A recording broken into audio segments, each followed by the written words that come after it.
everybody, Goosebumps or Dummies here, and today I'm a little under the weather. By the time you're seeing this, I should be good now, but as of now, I'm just pretty darn sick, and I'm just sick, so bear with me, but I really want to make this video tonight because I wanted to make myself feel better, mentally at least.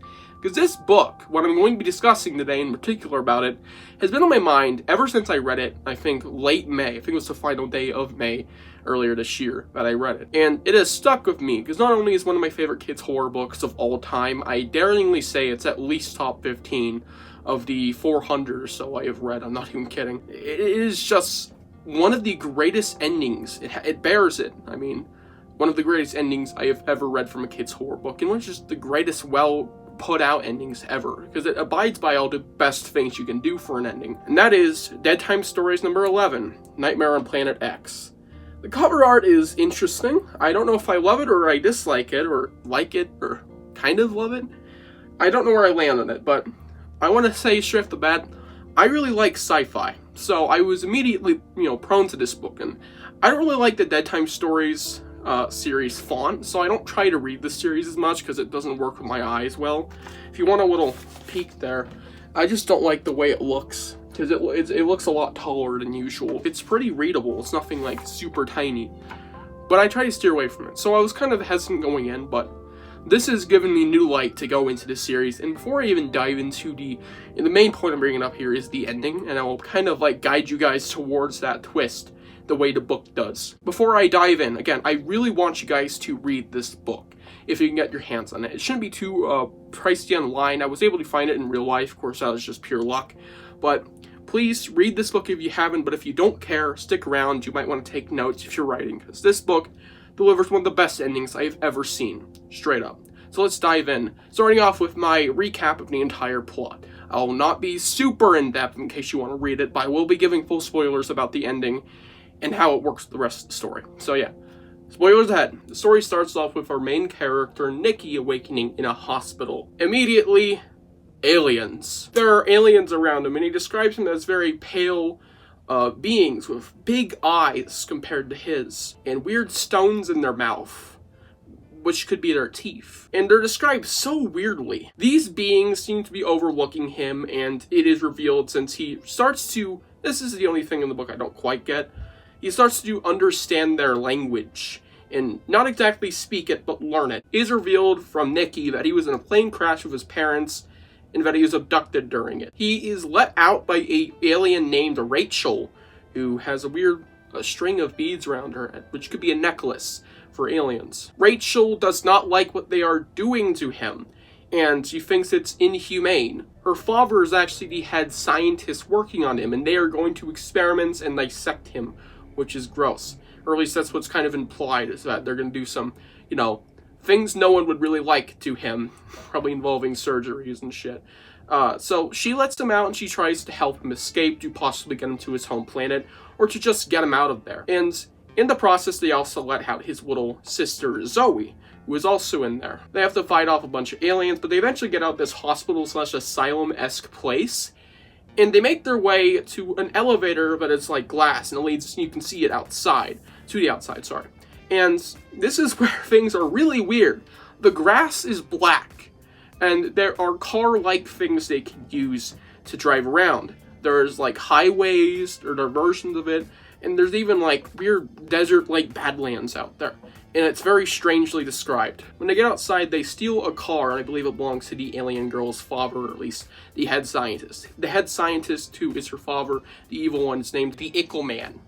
Very strange. They literally just escape via driving that thing off. Mind you, they are underage. They escape to the desert, and obviously with an alien in the car with Rachel, the government's going to be on them, and they're fully aware of that. While night falls during the desert, they finally find a gas station. During their venturing out there, might I also add, our little sister might have had to make a pee stop, and we kind of learn a little bit more about the deserts. There's weird, worm-like creatures that attack in tall, weird, creepy trees. It is very strange, and there's a lot of mountains. Finally, they make it to a gas station after they find out they're low on gas, so pretty coincidental and helpful. The gas station is called Sunco, which is also pretty funny because it is described that this place is a very large sun in the sky compared to the main character's home planet. They try and get gas and they try and get food. The food is described extremely weirdly, like strips of flesh and nasty balls of brown stuff that main character says is alien poop. Haha. They're quickly found out by the convenience store owners,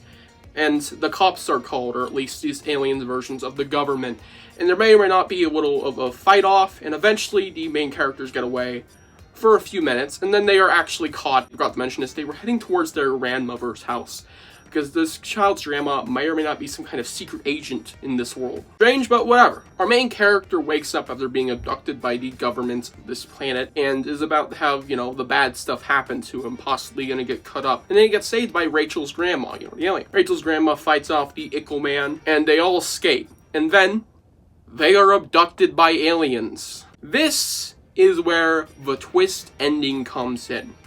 Now, if you've been paying attention, I've been heavily depending on this description of this planet. And if you're able to put two and two together, and if you've read a handful of kids' horror books, especially My Best Friend is Invisible, you probably already knew what the twist was.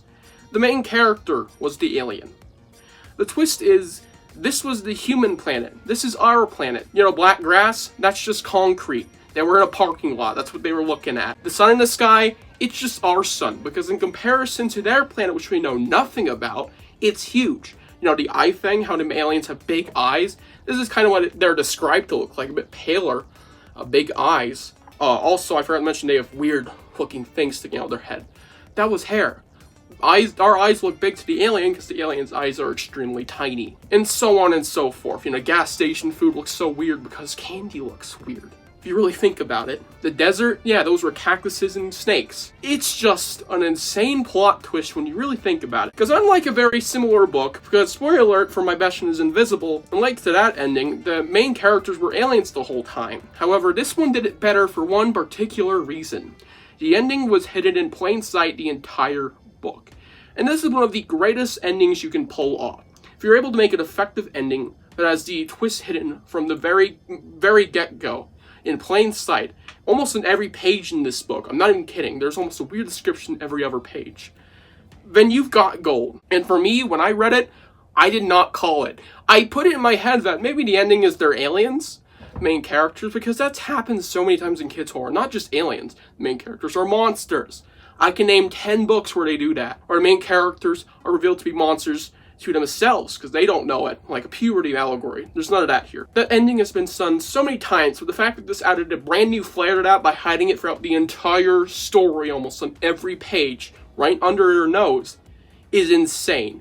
And I think one of the best examples of this twist, hiding the whole reveal in plain sight during the entire story or book or whatever, is in the Twilight Zone, which is why I put out this blanket. The episode called To Serve Man is also an alien-based story, and it does a very interesting twist. Spoilers ahead for that. Now, I'm not going to spoil the whole thing for you, because I want you to watch it. It should be free on Tubi, I think, actually. So, watch it. It's 20 minutes. It is black and white, but come on.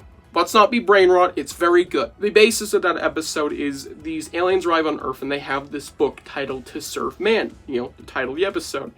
And people think it is a guide to how they're going to serve these people, because especially when the aliens start helping them, they fix climate change, they fix cancer, I think, they fix farming, they give them richer soil, they do all this amazing stuff for Earth. And you want to know why? At the very end of the episode, it is revealed, and this twist is one of my favorite twists ever, period. This is one of the best twists I think I've ever seen. At the end of the episode, it is revealed the book To Serve Man was not a guide. It was a cookbook. They were growing these people, fattening them up with giving them better food, curing them disease, to fucking eat them. It was fucking insane. That is one of the greatest twists I think I've ever seen. And it's kind of like this book. The entire time, it's right in front of your face. To serve man. To eat them. To serve them on a dinner plate. Right there. And kind of like in Planet X, the entire time it is screaming at you that this planet is Earth, by giving you descriptions that are from an alien looking at our planet, and that's the genius about it. This is from the perspective of this guy, an actual alien towards us on Earth. And when it interprets our planet in its own words in our language, it's insane. It is such a crazy book, but I absolutely love it. And that twist only adds to it, man. Just an insane, well-hidden, in plain sight, too, twist that absolutely baffled me, because I kind of called it, just not in the absolute insane extreme this one puts it through. Doing a very typical twist, but taking its own spin on it to make it amazing. And that's what this book does great. And yeah, that's my main reason making this video. That twist is so good and reminds me of great twists like that Twilight Zone episode.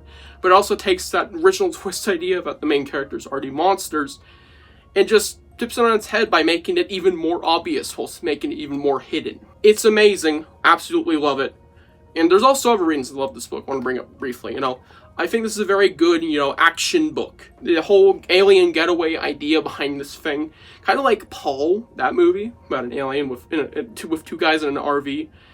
That's a very fun movie, by the way. Check it out. It kind of does that, only to a bigger, greater extreme. And all the fun stuff you get out of this book, all the action again, and the writing is very solid. And just with the great description you get on purpose for that ending, just super nice. Really love that whole experience, the whole ride of this book. Just very fun. But yeah, again, love that ending. And if you have not read it still, check it out. You're still going to enjoy it. I did leave out some ideas and details in here. And you'll be able to, it's very rereadable because you can go back and see all the descriptions and interpret what they actually are, because they're things here on Earth or against Earth, like the sun. So yeah, read this thing if you haven't, and hope you guys enjoyed this video. Tell me what you think about this twist down below. And then, have you checked out this book? Have you checked out Deadtime Stories in general? And what other ideas you have for me to make an essay about? And I'll see you guys in the next one. Bye.